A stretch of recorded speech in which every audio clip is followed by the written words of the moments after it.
Tabe selamat dengan ratai salam sujud kenal nepang Om Swastiastu.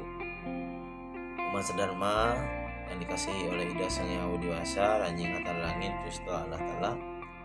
Di sini saya akan mengulas tentang konsep ketuhanan menurut agama Hindu Kaharingan, yang dimana mungkin kita sering mendengar bahwa umat sedharma ataupun umat beragama lain menanyakan bahwa kenapa agama Hindu Kaharingan menyebut Tuhan dengan nama yang berbeda-beda.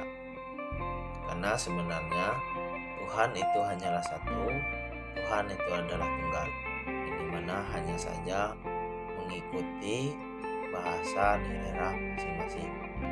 Yang dimana sebagai contoh di Das Berito dia menggunakan bahasa yaitu Yus Tuha Allah Ta'ala. Sedangkan umat sedharma yang ada di Katingan, Kapuas, dan Kahayan dia menyebut Tuhan Yang Maha Esa itu dengan sebutan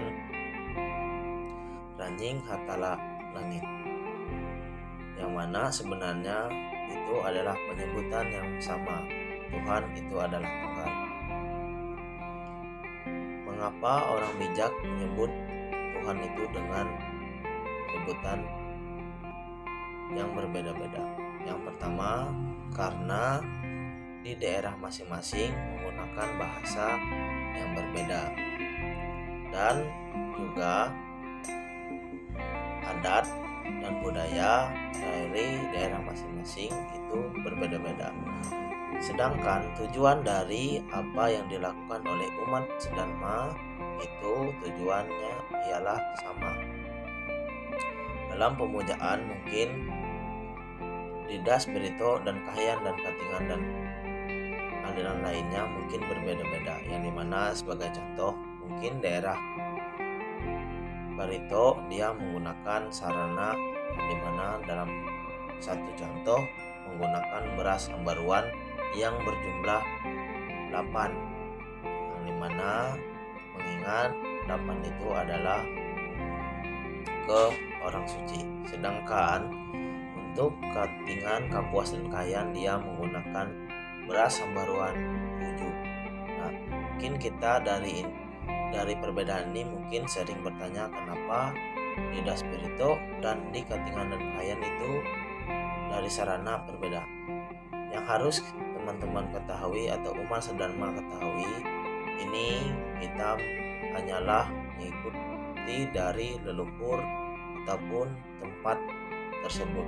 Nah, kita tidak bisa menyamakan dari di mana kepercayaan leluhur, karena sebenarnya yang dimana meskipun di Katingan dan Kahayan itu menggunakan 7 beras, dia adalah konsep dari Raja Uju Hakanduang, di mana di kitab suci Penuturan dia menyatakan bahwa Tuhan itu tunggal, Tuhan itu satu.